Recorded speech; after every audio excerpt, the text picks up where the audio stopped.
Esdras capítulo 4. Inimigos se opõem à reconstrução. Os inimigos de Judá e Benjamim souberam que os exilados estavam reconstruindo o templo do Senhor, o Deus de Israel. Eles foram a Zorobabel e aos outros chefes de famílias e disseram: queremos participar da construção, pois também adoramos seu Deus como vocês. Temos oferecido sacrifícios para ele desde que Esar-Adom, rei da Assíria, nos trouxe para cá. Mas Zorobabel, Jesua e os outros chefes da família de Israel responderam: de maneira nenhuma, vocês não podem participar desse trabalho. Somente nós construiremos o templo para o Senhor, o Deus de Israel, conforme Ciro, rei da Pérsia, nos ordenou. Então os habitantes da região tentaram desanimar e amedrontar o povo de Judá, para que não continuassem a construção. Subornaram agentes para trabalhar contra eles e frustrar seus planos. Isso prosseguiu durante todo o reinado de Ciro, rei da Pérsia, até que Dário, rei da Pérsia, subiu ao poder. Oposição durante os reinados de Xerxes e Artaxerxes. Anos depois, quando Xerxes começou a reinar, os inimigos de Judá escreveram uma carta de acusação contra o povo de Judá e de Jerusalém. Mais tarde, durante o reinado de Artaxerxes, rei da Pérsia, os inimigos de Judá, liderados por Bislão, Mitredate e Tabel, enviaram a Artaxerxes uma carta em aramaico, que foi traduzida para o rei. O comandante Reum e o secretário da corte Sinsai escreveram a carta, na qual apresentaram ao rei Artaxerxes um relatório negativo sobre Jerusalém.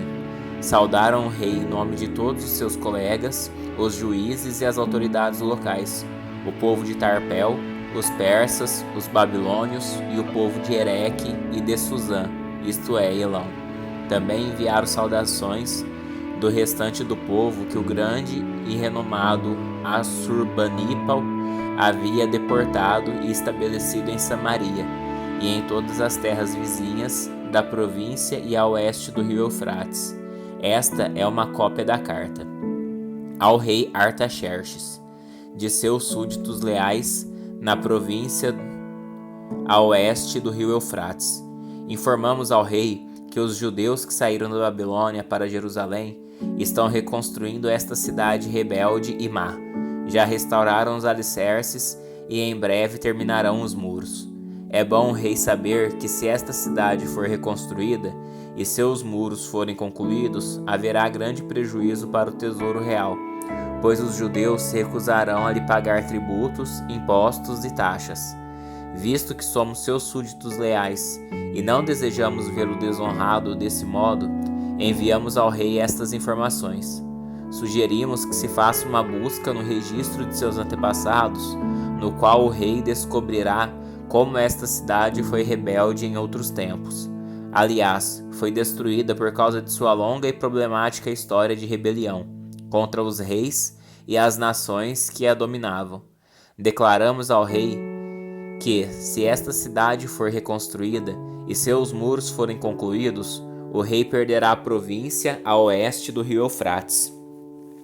O rei Artaxerxes enviou a seguinte resposta: ao comandante Reum, do exército da corte Sinsai, e aos seus companheiros em Samaria e em todas as províncias a oeste do rio Eufrates. Saudações.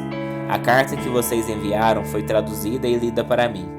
Ordenei que se fizesse uma busca nos registros e descobri que, de fato, Jerusalém tem sido, ao longo dos anos, foco de insurreição contra vários reis. Aliás, rebeliões e revoltas são normais ali. Reis poderosos governaram sobre Jerusalém e sobre toda a província a oeste do rio Eufrates, e receberam tributos, impostos e taxas. Portanto, deem ordens para que esses homens parem seu trabalho. A cidade não deve ser reconstruída enquanto eu não mandar. Sejam diligentes e não descuidem desse assunto, pois não devemos permitir que a situação prejudique os interesses do rei. Quando a carta do rei Artaxerxes foi lida para Reum, Sinsai e seus companheiros, eles foram depressa a Jerusalém e, fazendo uso de força, obrigaram os judeus a parar a construção. A reconstrução é retomada. Assim, a obra do templo de Deus em Jerusalém foi interrompida e ficou parada até o 2º ano do reinado de Dário, rei da Pérsia. Esdras, capítulo 5. Nessa época, os profetas Ageu e Zacarias, filho de Ido, profetizaram aos judeus de Judá e Jerusalém. Falavam em nome do Deus de Israel, que estava sobre eles. Em resposta, Zorobabel, filho de Sealtiel, e Jesua, filho de Jeozadaque, começaram outra vez a reconstruir o templo de Deus em Jerusalém. E os profetas de Deus estavam com eles e os auxiliavam.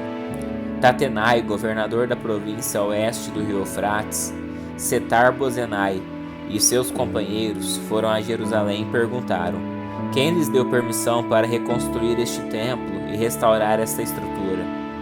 Também perguntaram os nomes de todos os homens que trabalhavam no templo. Mas os olhos de Deus estavam sobre os líderes judeus, e eles não foram impedidos de prosseguir com a construção até que o relatório fosse enviado a Dário e ele comunicasse sua decisão. A carta de Tatenai ao rei Dário. Esta é uma cópia da carta que o governador Tatenai, Setar-Bozenai e os outros oficiais da província a oeste do rio Eufrates enviaram ao rei Dário. Ao rei Dário, saudações. Informamos ao rei que fomos até o local da construção do templo do grande Deus na província de Judá. O templo está sendo reconstruído com pedras especialmente preparadas, e as vigas já estão sendo colocadas nas paredes. A obra avança com muita energia e êxito. Perguntamos aos líderes quem lhes deu permissão para reconstruir este templo e restaurar esta estrutura, e exigimos os nomes deles, para que pudéssemos dizer ao rei quem eram os líderes. Esta foi a resposta: somos servos do Senhor, do Deus dos céus e da terra, e estamos reconstruindo o templo que foi destruído aqui muitos anos atrás por um grande rei de Israel. Somos antepassados, porém provocaram a ira de Deus dos céus, e ele os entregou a Nabucodonosor, rei da Babilônia, que destruiu esse templo e deportou o povo para a Babilônia. No entanto, Ciro, rei da Babilônia, no 1º ano de seu reinado, publicou um decreto ordenando que o templo de Deus fosse reconstruído. O rei Ciro também devolveu os utensílios de ouro e de prata que Nabucodonosor havia tirado do templo de Deus, em Jerusalém, e colocado no templo da Babilônia. Esses utensílios foram removidos dali e entregues a um homem chamado Sesbazar, a quem o rei Ciro nomeou governador de Judá. O rei instruiu Sesbazar a colocar os utensílios de volta em seu lugar em Jerusalém e reconstruir o templo de Deus em seu antigo local. Então Sesbazar veio e lançou os alicerces do templo de Deus em Jerusalém. O povo tem trabalhado nele desde então, embora ainda não esteja acabado. Portanto, se parecer bem ao rei, pedimos que se faça uma busca nos arquivos reais da Babilônia para descobrir se o rei Ciro, de fato, publicou esse decreto ordenando a reconstrução do templo de Deus em Jerusalém, e que o rei nos informe sua decisão sobre o assunto. Esdras capítulo 6.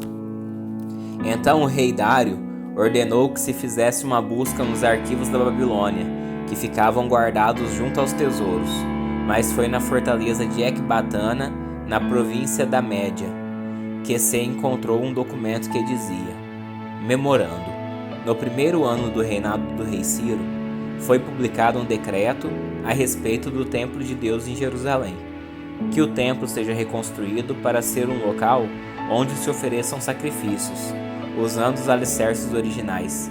Ele terá 27 metros de altura e 27 metros de largura. A cada 3 camadas de grandes pedras será colocado uma camada de madeira. Todas as despesas serão pagas pela tesouraria real. Além disso, os utensílios de ouro e de prata que Nabucodonosor levou do templo de Deus, em Jerusalém, para a Babilônia, devem ser devolvidos a Jerusalém e colocados em seus devidos lugares, que sejam levados de volta ao templo de Deus. O rei Dário enviou esta mensagem: agora, portanto, Tatenai, governador da província a oeste do rio Eufrates, Setar-Bozenai, seus companheiros e outros oficiais a oeste do rio Eufrates, permaneçam afastados de lá. Não interfiram na construção do templo de Deus. Deixem que seja reconstruído em seu antigo local e não impeçam o governador de Judá e os líderes dos judeus de realizarem seu trabalho. Além disso, decreto que ajudem esses líderes dos judeus a reconstruir o templo de Deus. Paguem sem demora todos os custos da construção, usando os impostos recolhidos na província a oeste do rio Eufrates, para que a obra não seja interrompida. Deem aos sacerdotes em Jerusalém tudo o que eles precisam, novilhos, carneiros e cordeiros, para os holocaustos oferecidos ao Deus dos céus. Providenciem sem falta a quantidade de trigo, sal, vinho e azeite que for necessária para cada dia. Assim eles poderão oferecer sacrifícios agradáveis ao Deus dos céus e orar pelo bem-estar do rei e de seus filhos. Se alguém desobedecer a este decreto de alguma maneira, terá uma viga de sua casa arrancada. Ele será amarrado a essa viga e pendurado nela, e sua casa será transformada num monte de entulho. Que o Deus que escolheu a cidade de Jerusalém como lugar para que seu nome seja honrado, destrua qualquer rei ou nação que desobedecer a esta ordem e destruir este templo. Eu, Dário, publiquei este decreto, que ele seja obedecido com toda a diligência. A dedicação do templo. Tatenai, governador da província oeste do rio Eufrates, Setar-Bozenai e seus companheiros obedeceram de imediato à ordem do rei Dário. Com isso, os líderes dos judeus puderam continuar seu trabalho e foram encorajados pela pregação dos profetas Ageu e Zacarias, filho de Ido. Finalmente o templo foi terminado, como havia sido ordenado pelo Deus de Israel e decretado por Ciro, Dário e Artaxerxes, reis da Pérsia. O templo foi concluído no dia 12 de março, no 6º ano do reinado do rei Dário. Então o templo de Deus foi dedicado com grande alegria pelos israelitas, pelos sacerdotes, pelos levitas e pelo restante do povo que regressou do exílio. Durante a cerimônia de dedicação, foram sacrificados 100 novilhos, 200 carneiros e 400 cordeiros. 12 bodes foram apresentados como oferta pelo pecado de todo Israel, de acordo com o número das tribos. Em seguida, os sacerdotes e os levitas foram divididos em vários grupos para servirem no templo de Deus, em Jerusalém, conforme prescrito no livro de Moisés. A celebração da Páscoa. No dia 21 de abril, o povo que havia regressado do exílio celebrou a Páscoa. Os sacerdotes e os levitas haviam se purificado e estavam cerimonialmente puros. Abateram o cordeiro da Páscoa por todos os que regressaram, por seus colegas, os sacerdotes e por si mesmos. Todo o povo de Israel que havia regressado do exílio participou da refeição de Páscoa, junto com todos que haviam deixado os costumes impuros dos povos que ali viviam, a fim de adorar o Senhor, o Deus de Israel. Em seguida comemoraram durante 7 dias a festa dos pães sem fermento. Houve grande alegria em toda a terra, pois o Senhor tornou o rei da Assíria favorável a eles e o levou a ajudá-los a reconstruir o templo de Deus, o Deus de Israel. Esdras capítulo 7. Esdras chega a Jerusalém.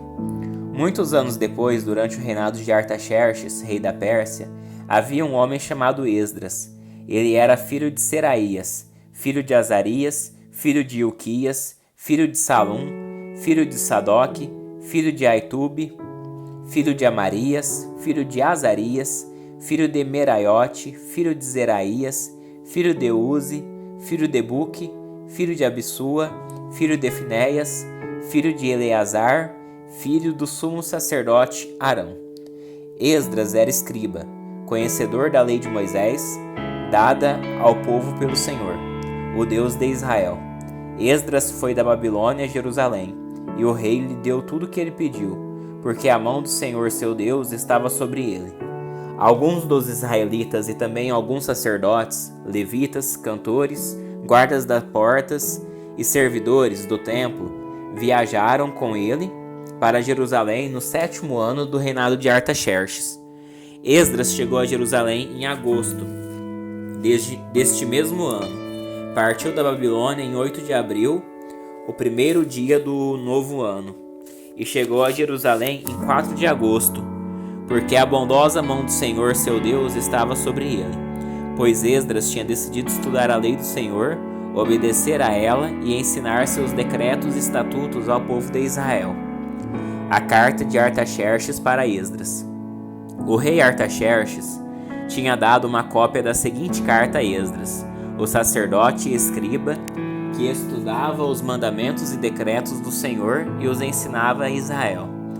De Artaxerxes, rei dos reis, ao sacerdote Esdras, mestre da lei do Deus dos céus. Saudações. Eu decreto que qualquer israelita em meu reino, incluindo os sacerdotes e os levitas, que desejar regressar com você para Jerusalém, poderá ir. Eu e meus 7 conselheiros o instruímos a investigar a situação em Judá e em Jerusalém, com base na lei de seu Deus, que está em suas mãos. Também o encarregamos de levar consigo a prata e o ouro que lhe entregamos voluntariamente como oferta para o Deus de Israel, que habita em Jerusalém. Além disso, você levará toda a prata e todo o ouro que obtiver na província da Babilônia, bem como as ofertas voluntárias do povo e dos sacerdotes para o templo de seu Deus em Jerusalém. Use esses recursos para comprar novilhos, carneiros, cordeiros e as respectivas ofertas de cereal e ofertas derramadas. Tudo isso será oferecido no altar do templo de seu Deus em Jerusalém. A prata e o ouro que restarem poderão ser usados como parecer melhor a você e a seu povo, conforme a vontade de Deus. Quanto aos utensílios que lhe confiamos para o serviço no templo de seu Deus, entregue-os todos diante do Deus de Jerusalém. Se precisar de mais alguma coisa para o templo de seu Deus, ou para qualquer necessidade semelhante, use recursos da tesouraria real. Eu, o rei Artaxerxes, envio o seguinte decreto a todos os tesoureiros da província oeste do rio Eufrates. Deem a Esdras, sacerdote e mestre da lei do Deus dos céus, tudo o que ele requisitar. Deem-lhe até 3.500 quilos de prata, 100 cestos grandes de trigo, 100 tonéis de vinho, 100 tonéis de azeite e sal à vontade. Tenham cuidado de providenciar tudo que o Deus dos céus ordenar para seu templo. Afinal, por que provocar a ira de Deus contra este império do rei e de seus filhos? Também decreto que nenhum sacerdote, levita, cantor, guarda das portas, servidor do templo, nem qualquer outro trabalhador do templo será obrigado a pagar tributos, impostos e taxas de qualquer tipo. E você, Esdras, use a sabedoria que seu Deus lhe deu para nomear magistrados e juízes, que conheçam as leis de seu Deus, para governarem todo o povo na província, a oeste do rio Eufrates. Ensine a lei a todos que não a conhecem. Qualquer um que se recusar a obedecer à lei de seu Deus e do rei será castigado de imediato com a morte, com o exílio, com o confisco dos bens ou com a prisão. Esdras louva ao Senhor. Louvem o Senhor, o Deus de nossos antepassados, que colocou no coração do rei o desejo de embelezar o templo do Senhor, em Jerusalém, e que me mostrou seu amor leal ao honrar-me diante do rei, de seu conselho e de todos os meus oficiais poderosos. Senti-me encorajado porque a mão do Senhor meu Deus estava sobre mim, e reuni alguns dos líderes de Israel para voltar comigo para Jerusalém.